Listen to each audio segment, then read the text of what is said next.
Hi everybody, this is High Tech High Unboxed. I'm Alec Patton. Today I'm going to tell you about Cloverdale Unified School District in Sonoma County, California. Here's the shortest possible version of the story I'm about to tell you. 3 years ago, in the fall of 2022, only half of the students with special educational needs in Cloverdale were learning alongside their peers in the general education population. 2 years later, 3/4 of students with special educational needs were learning in the general education population. So that is a 25 percentage point jump. And here's another related statistic for you.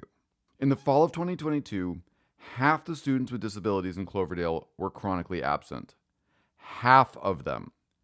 Think about that for a minute. 2 years later, that percentage had shrunk to less than a quarter. How did Cloverdale do it?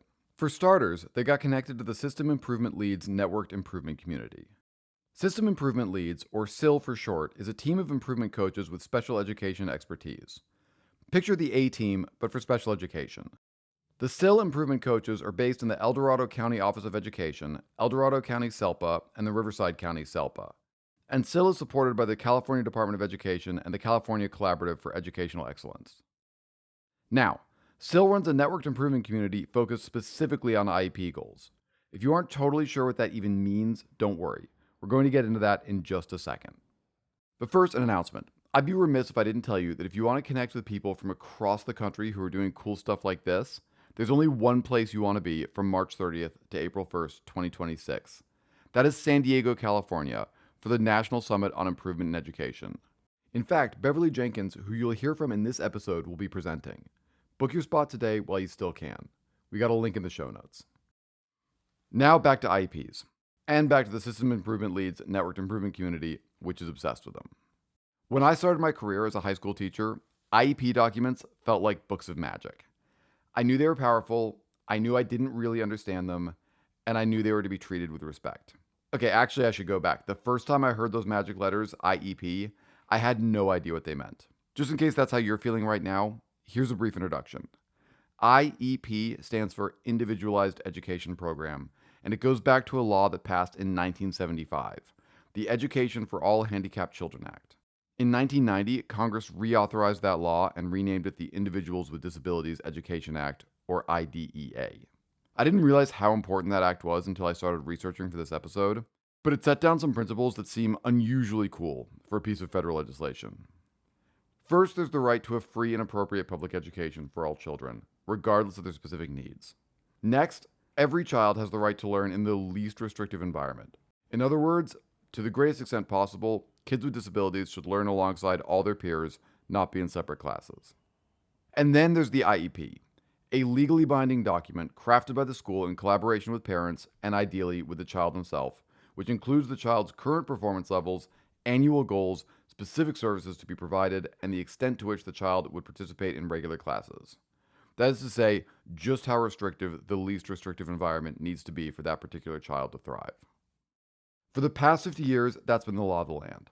But it's one thing for Congress to pass a law, and quite another for every school in the country to make sure every student with a disability has an IEP that's up to date and serves their needs. When I was teaching high school, IEP meeting was a phrase that showed up in my calendar a lot. And the reason for that is that it takes a great deal of time and effort to do IEPs well. But, and I don't think we talk about this enough, like many things that happen in school, IEPs take a lot of time and effort even if you're doing them badly. I want to point that out because I think it's important to the story you're about to hear. It's not like there's a bunch of schools that aren't spending a lot of time on IEPs. Everyone's spending time on IEPs. And despite that, it's no secret that across the United States, every kid does not currently have access to a free and appropriate public education in the least restrictive environment. Not because there's anything nefarious going on, just because, like I said before, it is so much easier to pass a law than it is to implement it in every school in the country for every child who needs it. This brings us back to SIL, the System Improvement Leads Networked Improvement Community. Like I said before, SIL's network has gone all in on IEPs. And when I say all in on IEPs, I don't mean they're focused on special education. I mean they are focused specifically on the goals in the document itself. Their target is to increase the number of IEP goals met in their districts to 100%.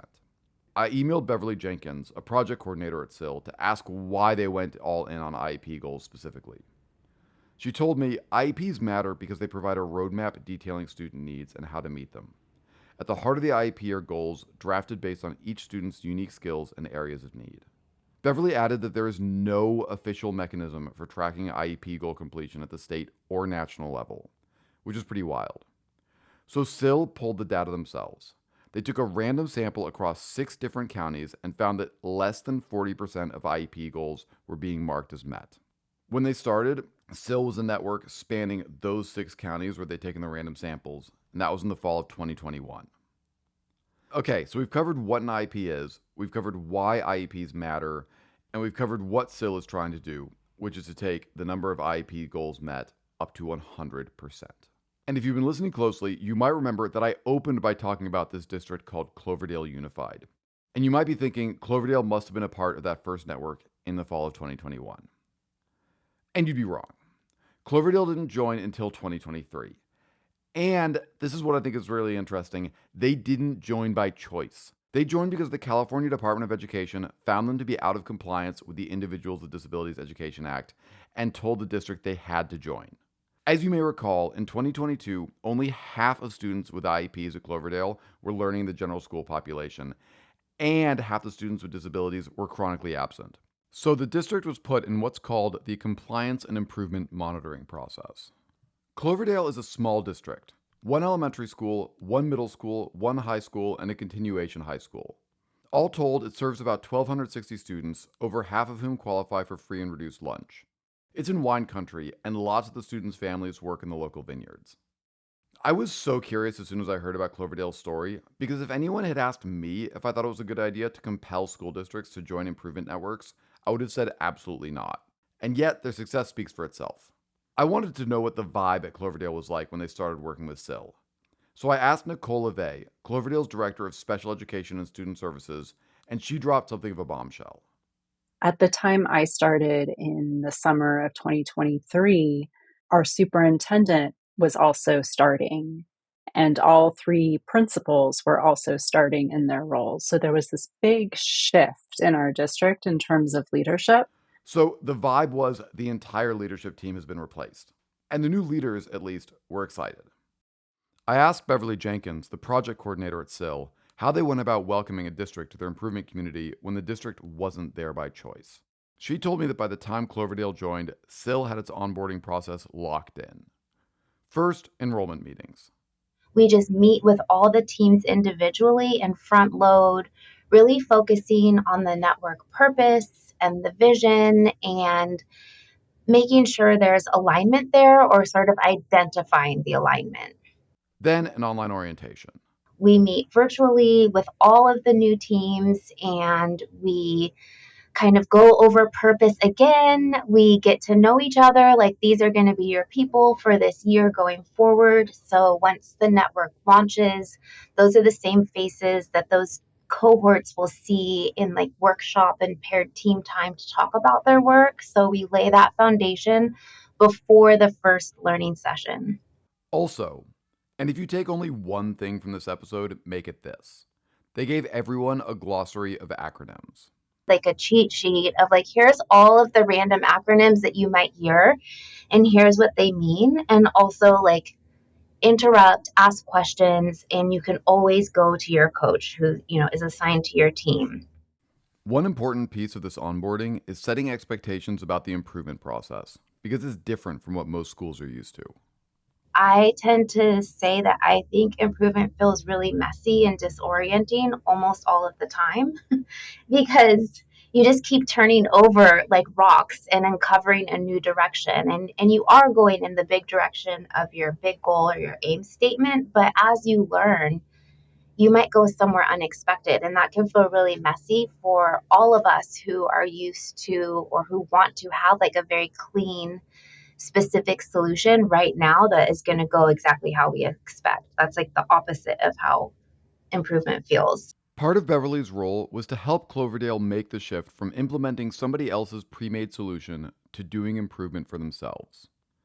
And doing improvement for yourself means 2 things right at the start: going to meetings and looking closely at data.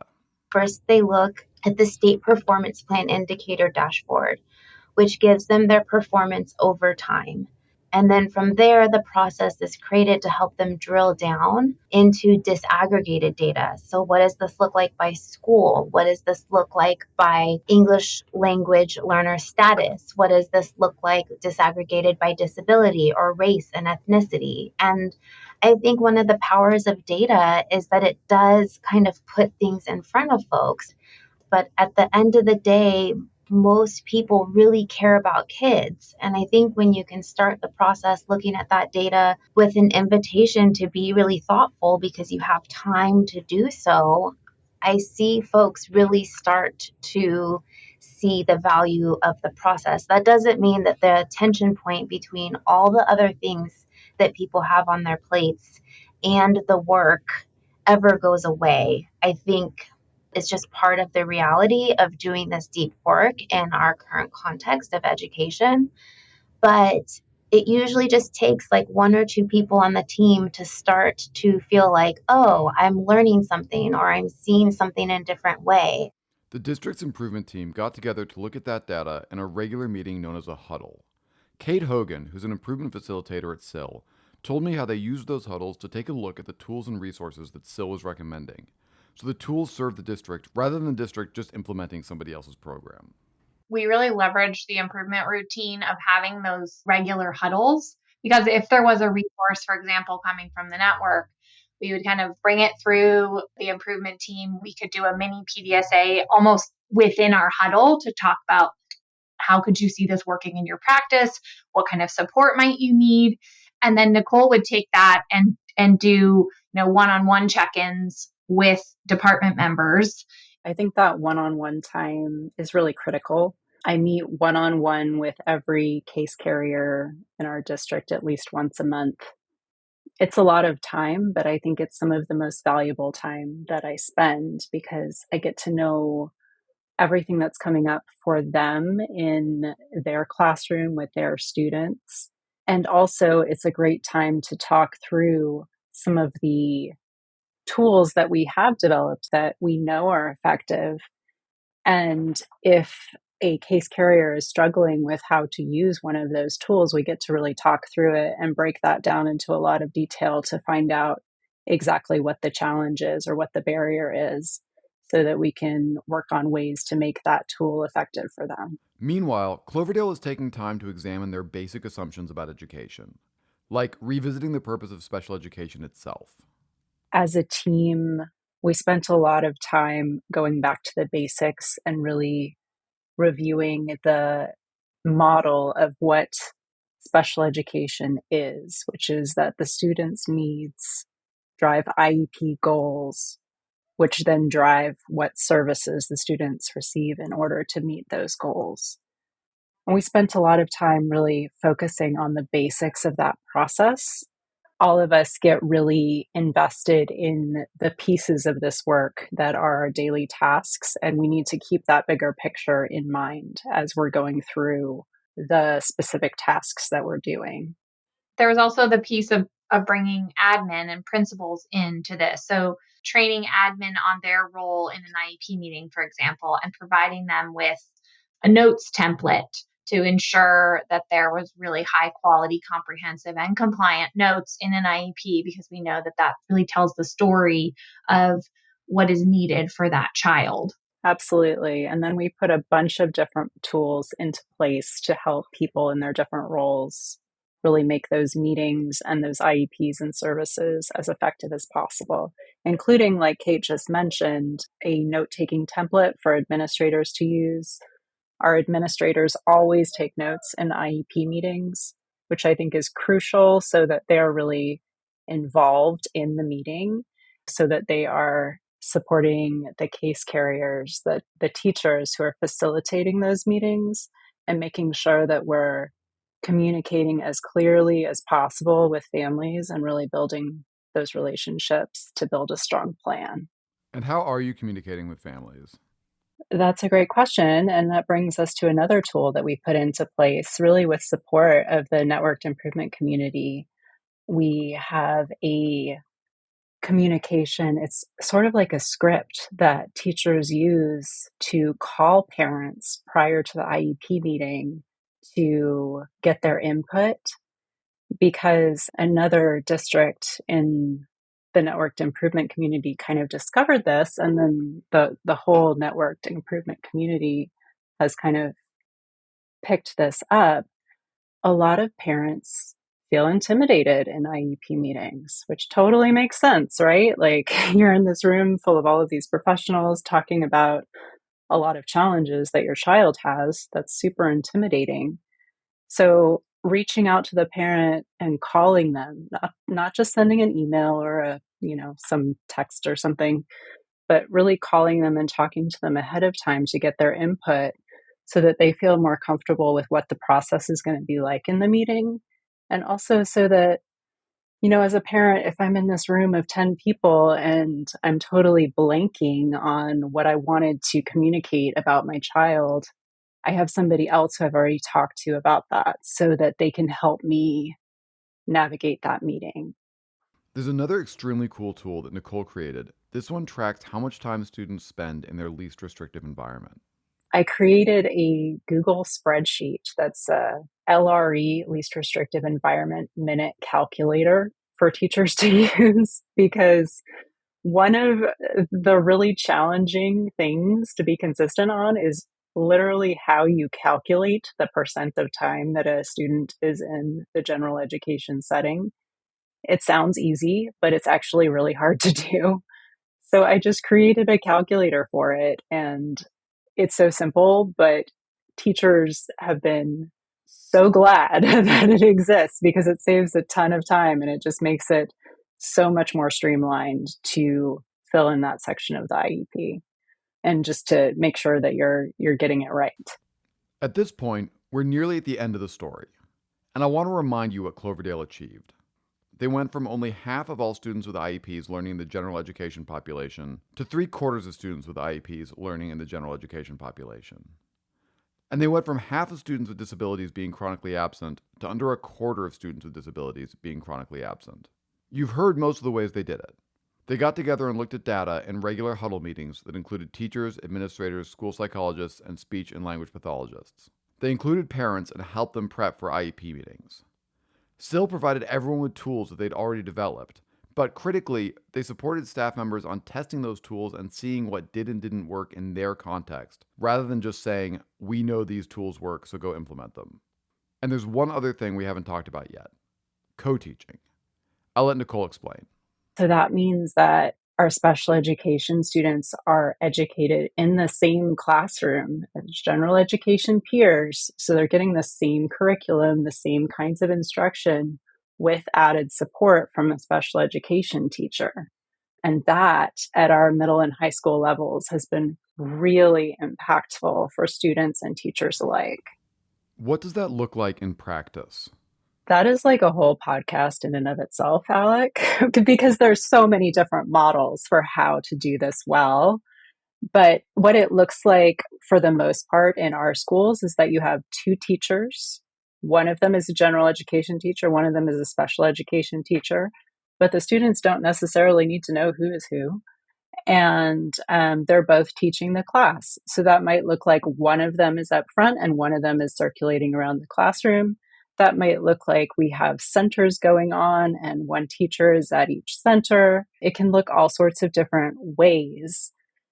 But their specialties are that the general education teacher is really managing the content of the class to make sure that we're aligned with state standards and so on and so forth. And the special education teacher really has an eye more towards the accommodations and supports for students who need different ways to access their learning. All right. My immediate thought is yes, every teacher in the country would love to have a second qualified teacher who they work with in the classroom all the time. But that doesn't happen because it would be twice as expensive. So how do you do it? That's a really fair and good question. And that brings me to think about another aspect of this work that we also haven't had time to touch on yet, which is that there are so many people involved. And that question brings up like our CBO was part of this work because she, directs all of the financials of the district. And what's a CBO? chief business official, so in charge of the money. And I'm really thankful to be working with a CBO who understands this kind of work. And in our conversations, her thought was, well, we're paying those teachers to teach these students regardless of which classroom they're in. So if they're in a general education classroom, we're still paying this teacher. If they're in a special education classroom, we're still paying this teacher. So it doesn't really matter. I will say we were mindful of our scheduling and that we didn't increase our sections. We were careful about how we structured our master schedule, but we were able to do it without increasing the number of teachers on staff. At this point, Cloverdale is done implementing their mandatory improvement plan. They're free to leave SIL anytime they want, but they've stayed in the network. Here's Beverley.